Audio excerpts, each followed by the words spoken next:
卫福部加买10万剂流感疫苗，今仔日开始全台湾拢会使起注啊，所以各地呢是一透早就有人抢要来注射。另外，伫台北市是有药厂来捐1000剂适合65岁以上时代来注的流感疫苗，疾管署也来提醒高风险族群，都爱赶紧去注射。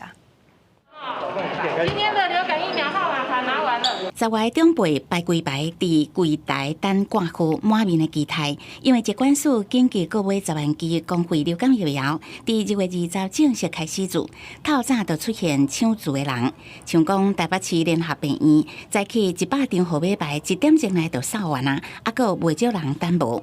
他排不到，因为今天是只有100剂啊。觉得好像我就觉得很紧张，我就觉得说应该要打啦。过来已经额满了，所以会有候补的。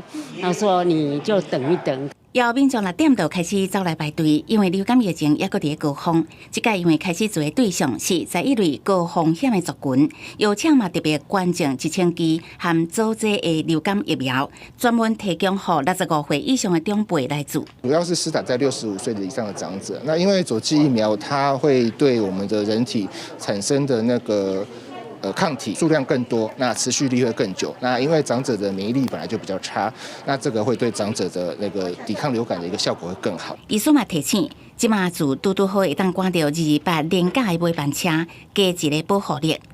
全台湾同步开始注疫苗，各地卫生局心境拢变正红。台南市中西区卫生局同款出现真长的人阵，要长辈透早5点就到场。初步估计10万剂疫苗要做的真济。我5点半就来了，讲得蛮严重，而且现在的病毒好像有变种，那我就想说就来打一下。今天开打嘛，那我们还要再了解一下目前各县市卫生局的一个接种的一个状况。不过我们已经确认，我们配付给各县市卫生局的一个疫苗都有配送到。疾管署嘛提醒，高风险族群一定爱量早注。